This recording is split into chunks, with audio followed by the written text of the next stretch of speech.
Hello മുത്തുമണികളെ, എന്തെല്ലുണ്ട് വിശേഷങ്ങളും? ഇന്ന് എനിക്ക് ഭയങ്കര സ്ട്രൈക്ക് ചെയ്ത കുറെ കാര്യങ്ങളിനെ കുറിച്ച്, കുറെ കാര്യമല്ലേടാ, രണ്ട് കാര്യം ഇതിനെ കുറിച്ച് സംസാരിക്കാൻ വേണ്ടിയിട്ടാണ് വന്നത്. അതായത് നമ്മുടെ മഞ്ജു പിള്ളയുടെ മകളുടെ ഡ്രസ്സിങ്ങുമായിട്ട് ബന്ധപ്പെട്ടിട്ട് ഭയങ്കരമായി ചർച്ചാ വിഷയമായിട്ട് ഭയങ്കര കോളിളക്കങ്ങളൊക്കെ സൃഷ്ടിച്ച് ഇങ്ങനെ ഒരു വിമർശനം രേഖപ്പെടുത്തിയതിൻ്റെ പേരിൽ ഷഫീന താത്തയെ എടുത്തിട്ട് അലക്കി വെളുപ്പിച്ച് ഉടുത്തുകൊണ്ടിരിക്കുന്ന പൊന്നാങ്ങളമാർ, ശരിക്കും അങ്ങനെ തന്നെ വിളിക്കേണ്ടി വരും. അതായത് പൊന്നാങ്ങളമാര്, അതായത് യൂട്യൂബിൽ റിയാക്ഷൻ വീഡിയോകൾ ചെയ്യുന്ന ഒരുപാട് ആളുകൾ. പിന്നെ ഈ സംഭവം എന്തിനെന്നറിയാമോ? ആ കുട്ടി ഒരു പ്രൊഫഷണലിസ്റ്റാണ്. പ്രൊഫഷനായിട്ട് അതിൻ്റെ പ്രൊഫഷനുമായിട്ട് ബന്ധപ്പെട്ടിട്ട് ഒരു ഡ്രസ്സ് ഇട്ട് അത് നിന്ന ഫോട്ടോ 3 വർഷങ്ങൾക്ക് മുമ്പുള്ള ഫോട്ടോയാണ് അത് എന്നാണ് പറയുന്നത്. അത് ആ ഡ്രസ്സിങ്ങിൻ്റെ കാര്യത്തിൽ ഒരു അമ്മ എന്നുള്ള നിലയിൽ ഷഫീന താത്ത സംസാരിച്ചു.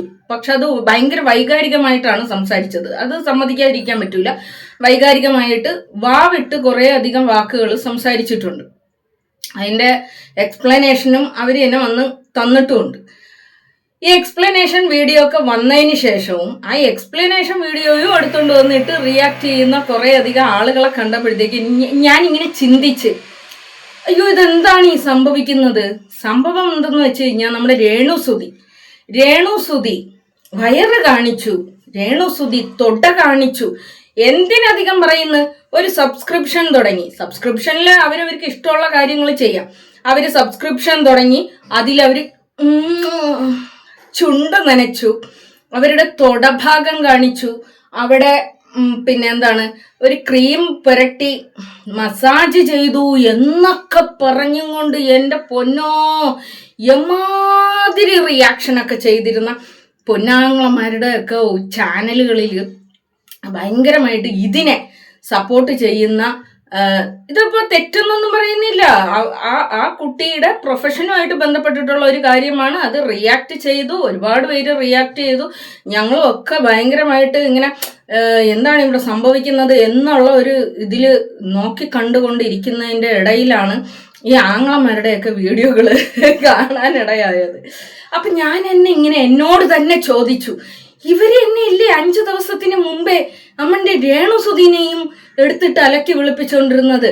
അവർക്ക് എന്നിട്ട് അസുഖം വന്നതിന് ശേഷം അവരുടെ അസുഖവുമായിട്ട് ബന്ധപ്പെട്ടിട്ട് ചില അലിഗേഷൻസ് ഉണ്ടാകുന്ന, അതിൽ കുറേ അധികം സംശയങ്ങൾ എനിക്കുമുണ്ട്.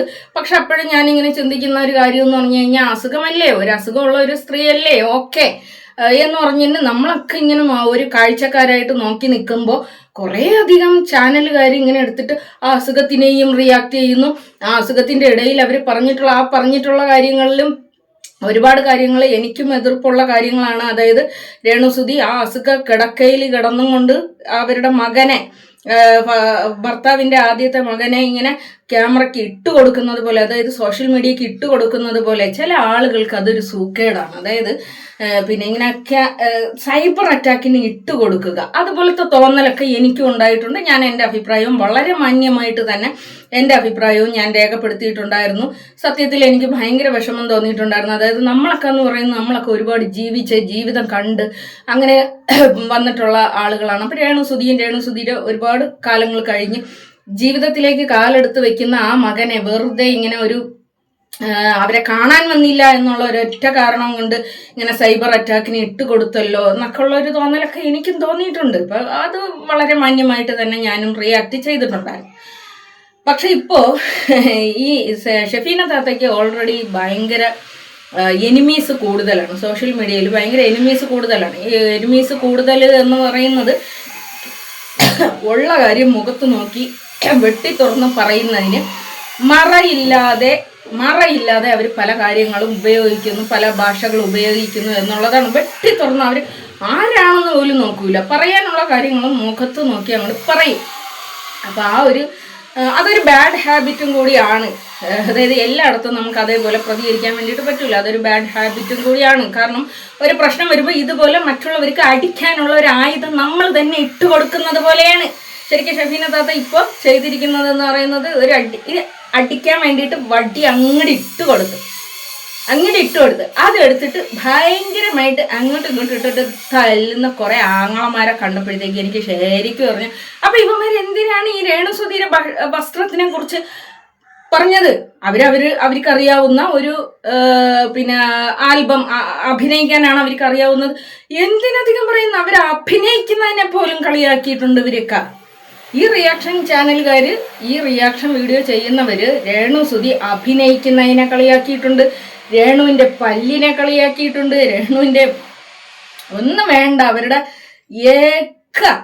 അവരുടെ ഡ്രസ്സിങ്, എന്താ വയർ കാണിക്കുന്ന അങ്ങനെ തുടങ്ങിയിട്ടുള്ള ഒരുപാട് കാര്യങ്ങൾ ഇവരെല്ലാവരും റിയാക്ട് ചെയ്തിട്ടുണ്ട്.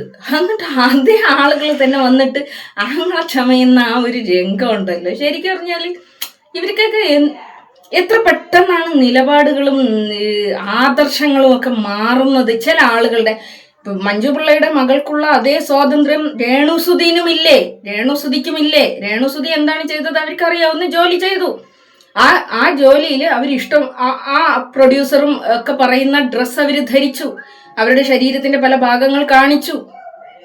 എന്തൊക്കെയായിരുന്നു രേണുസുധി എന്ന് പറഞ്ഞ അതേ അവര് തന്നെ ഇപ്പൊ മഞ്ജു പിള്ളയുടെ മകളിനെ എടുത്ത് തലയ്ക്ക് വെക്കുമ്പോൾ അപ്പൊ രണ്ടഭിപ്രായം ഉണ്ടോ എന്നിങ്ങനെ ഞാൻ ചിന്തിച്ചു പോയി. അതായത് നിലയ്ക്കും വിലയ്ക്കും അനുസരിച്ചിട്ട് രണ്ട് തരത്തിൽ നിലപാടുകൾ മാറുമോ?